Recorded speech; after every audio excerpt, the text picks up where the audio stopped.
Selama berabad-abad, Amerika telah diserang beberapa kali dalam sejarahnya, tetapi tidak ada invasi yang berhasil menaklukkannya, apalagi negara ini juga menduduki 48 wilayah bagian sejak Perang 1812. Akan tetapi, hal itu tidak menghentikan negara-negara asing untuk mencoba merencanakan invasi ke Amerika Serikat. Daratan Amerika Serikat memiliki dua perbatasan besar, dan dipisahkan dari Eurasia oleh dua samudera dan memiliki banyak penghalang lain yang akan menggagalkan setiap upaya invasi ke daratan Amerika Serikat. Namun jika tetap ada invasi ke Amerika Serikat, apa sajakah strategi yang akan digunakan Amerika untuk merespon invasi tersebut? Berikut adalah reaksi dan pertahanan Amerika Serikat untuk menghadapi invasi dari negara asing.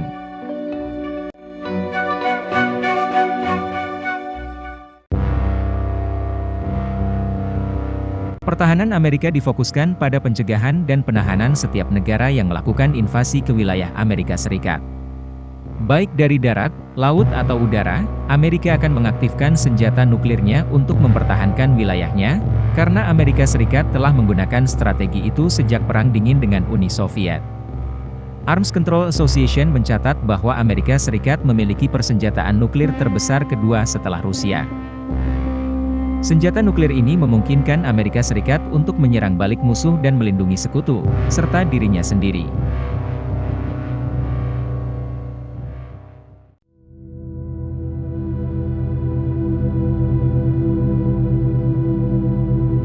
Dilansir tulisan War on the Rocks, Amerika Serikat memiliki 800 pangkalan militer yang tersebar di luar negeri yang berfungsi untuk memproyeksikan kekuatan dan juga mencegah musuh yang akan menyerang, dan menduduki negara-negara yang bersekutu dengan Amerika Serikat, seperti Korea Selatan, Polandia, Turki, kawasan Baltik, Eropa Barat. Jika ancaman terdeteksi, pangkalan-pangkalan ini memungkinkan tentara Amerika Serikat untuk menyebar dengan cepat ke luar negeri dan menetralisir ancaman dari sumbernya. Kebijakan tersebut dilakukan agar konflik tidak mencapai daratan AS.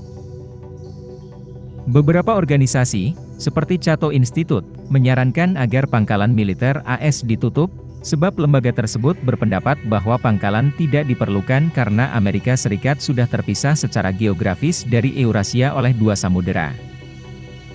Artinya, Amerika Serikat sudah cukup aman dan tidak memerlukan penyebaran tentara ke luar negeri untuk melindungi daratan.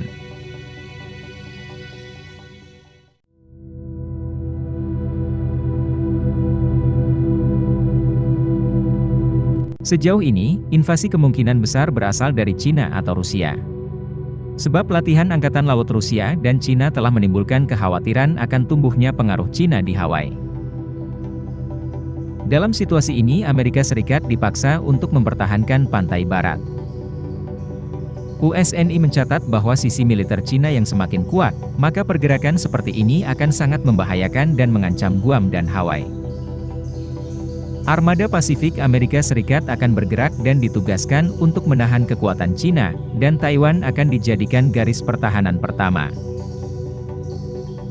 Melansir laporan National Defense Magazine, Departemen Pertahanan telah membentuk Pacific Deterrence Initiative untuk mencegah skenario semacam ini. Tetapi jika gagal, daratan secara teoritis akan menghadapi risiko invasi, jika musuh unggul secara logistik.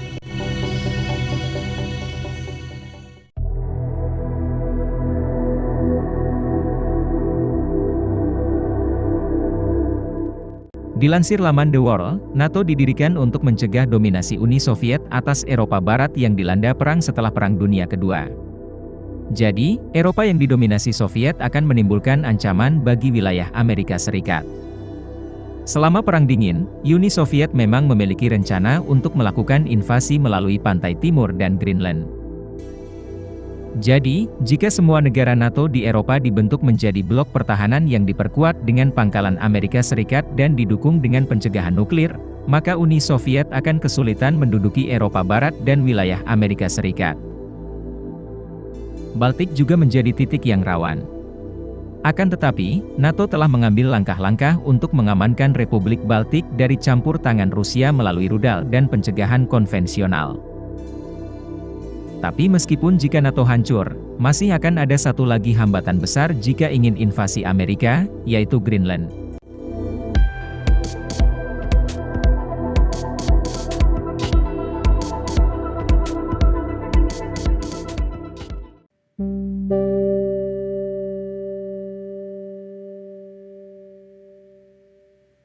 Greenland sudah lama diketahui sebagai landasan peluncuran untuk invasi, sejak 1941.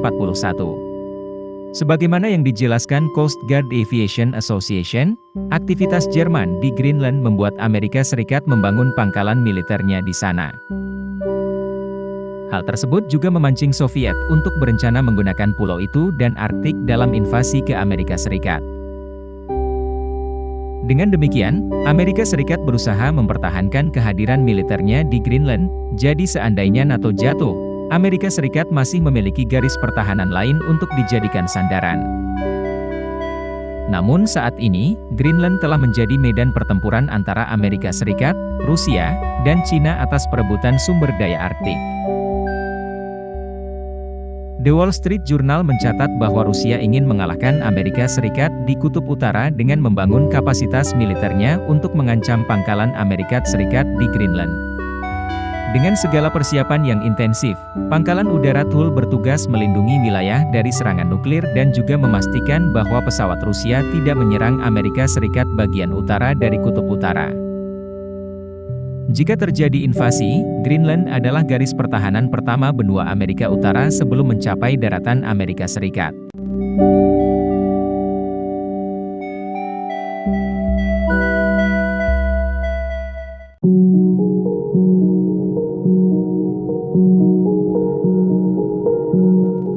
Greenland adalah setengah dari strategi pertahanan Arktik, Amerika Serikat. Separuh lainnya adalah Alaska, yang memegang gelar satu-satunya bagian wilayah Amerika Serikat yang diduduki oleh tentara asing sejak Perang 1812, yaitu pasukan Jepang. Jepang menyerbu pulau-pulau laut dan berusaha mendirikan pangkalan militer di sana dan akan memblokir ekspansi AS di Pasifik. Invasi Jepang tersebut menunjukkan betapa strategisnya Alaska untuk melakukan penyerangan. Saat ini, Alaska kembali menjadi persaingan global, kali ini antara Amerika Serikat dan Cina. Dikutip laporan Arctic Today, pada September 2021, penjaga pantai Amerika Serikat bertemu dengan kapal perang Cina di dekat Kepulauan Aleutian. Sebagai tanggapan, militer Amerika Serikat memperkuat dan mempercepat pembangunan militernya di Alaska.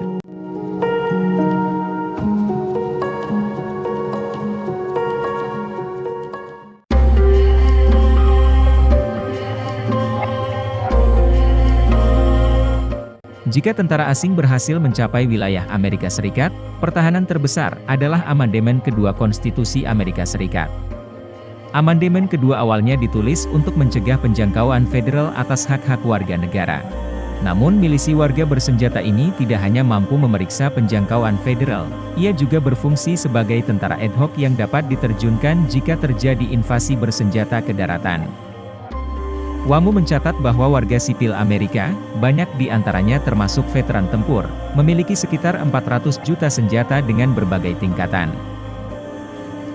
Meskipun politisi dan aktivis telah menyerukan pencabutan amandemen kedua, Forbes mencatat bahwa masyarakat bersenjata dianggap aman dan mampu mencegah invasi asing.